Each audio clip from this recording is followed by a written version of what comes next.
Je fais une vidéo d'un peu plus proche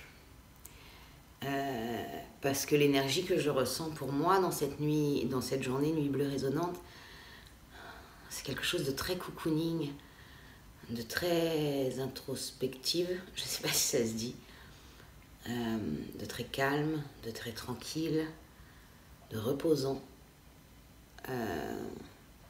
Donc j'avais plus besoin de faire quelque chose comme ça plutôt que de mettre devant la caméra qui est loin et de parler très fort, enfin très fort, plus fort.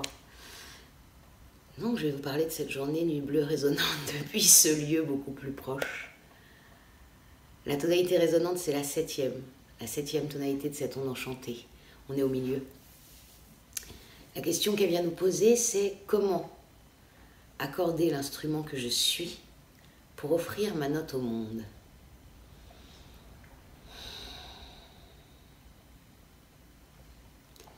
L'archétype, le glyphe qui vient répondre, c'est la nuit bleue. La nuit bleue, elle vient nous parler d'imaginaire, d'abondance, de comment je peux faire autrement que ce que je connais déjà. Et puis aujourd'hui, nous sommes guidés par l'aigle bleu résonnant.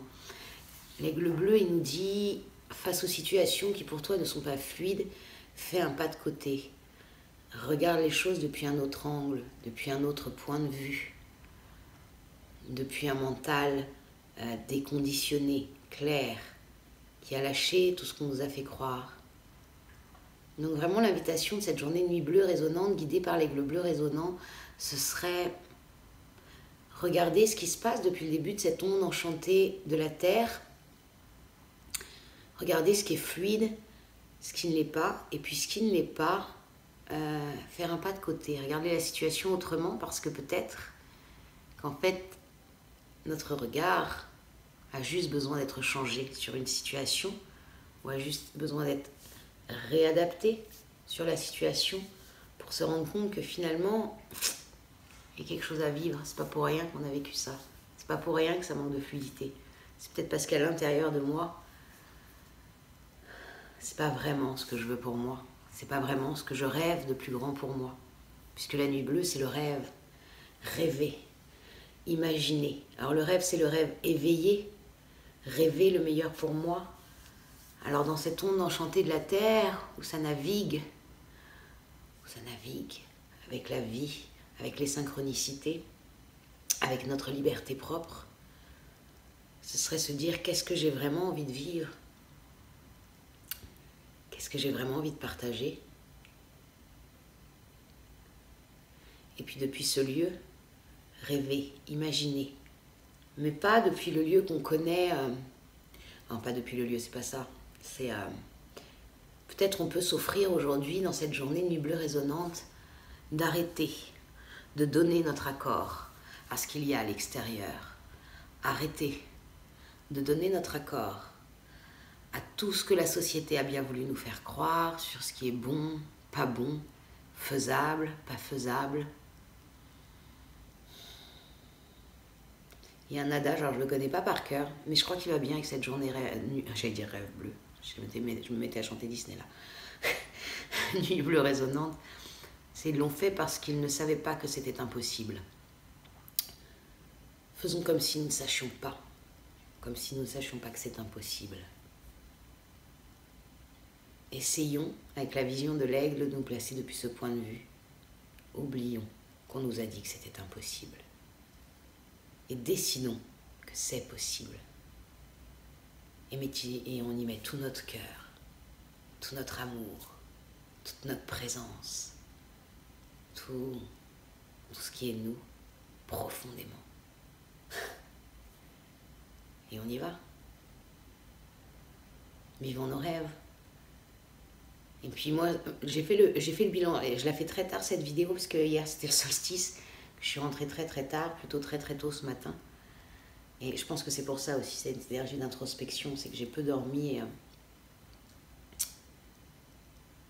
Et ce que j'ai vu, c'est tout, en faisant ce petit bilan ce matin, là, tranquillement, en buvant mon café, j'ai vu les synchronicités que je ne voyais pas. Tout est parfait, je me suis rendu compte que vraiment depuis, en général, Mais forcément, j'y suis plus attentive dans cette onde enchantée de la Terre rouge. Et des choses où je me disais, ah Hélène, là peut-être t'as pas été... t'as compromisé avec toi. Ou... Et en fait, je me suis rendu compte que c'était encore me rabaisser, un auto-jugement, et que finalement, il y a toujours une raison. Soit parce que j'ai rencontré quelqu'un, soit parce que on a amené une réponse à une question que je me posais.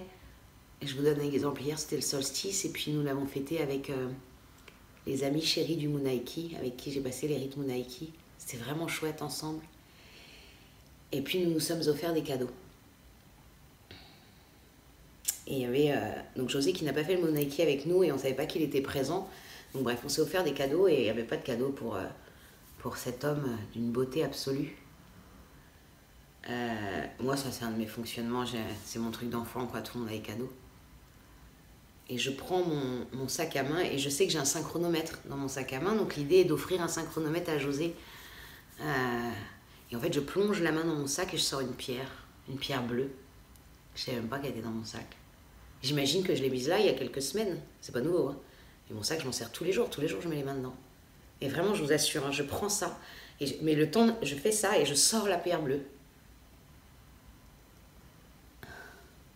Elle était là pour lui. C'est une évidence pour moi au moment où je la sors.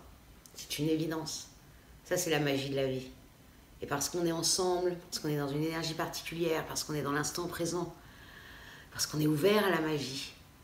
Et j'ai l'impression d'avoir fait Mary Poppins, son grand sac, et d'un seul coup, elle sort un truc improbable. Et cette pierre, ça faisait ça, c'était chouette. Et je me dis, mais en fait, il y a des semaines, parce que je sais que j'ai dû mettre, à un moment, j'ai dû la mettre, cette pierre, dans mon sac. Bon, il n'y a aucune raison très claire pour ça, mais j'ai dû la mettre. C'est sûr, elle n'est pas arrivée comme ça. Ou pas. Et tout ça pour arriver à ce moment-là. Parce que du coup, d'offrir cette pierre à José, ça me met en paix, ça me met en amour. C'était vraiment chouette. C'était vraiment chouette de lui offrir cette pierre. Puis... Donc voilà, petite histoire, je ne sais pas pourquoi on vous raconte celle-ci, elle a certainement un lien. Ah si, l'abondance. Bien sûr, l'abondance de la journée nuble et résonante. Ok, un cadeau pour José? Allez, je le matérialise. C'est ça. Ok, c'est pour ça que je vous raconte cette histoire. Pardon, je découvre en même temps que vous. En fait, c'est pour ça que je vous raconte. C'est la nuit, elle a compris qu'elle pouvait transformer l'énergie, la vibration en matière. Et voilà, cette histoire, elle incarne ça. Je mets l'envie depuis mon cœur. Alors, je mets sur autre chose, puisque j'allais chercher un synchronomètre dans mon sac. Que j'ai envie d'avoir un cadeau pour José. Vraiment, parce que c'est un bel homme. Et au moment où je plonge la main, je sors une pierre. La magie. Donc voilà, tout ça c'est l'invitation de cette journée, nuit bleue résonante, guidée par l'aigle bleu résonant. Je vous souhaite une très belle journée et je vous dis à demain. In Lakesh.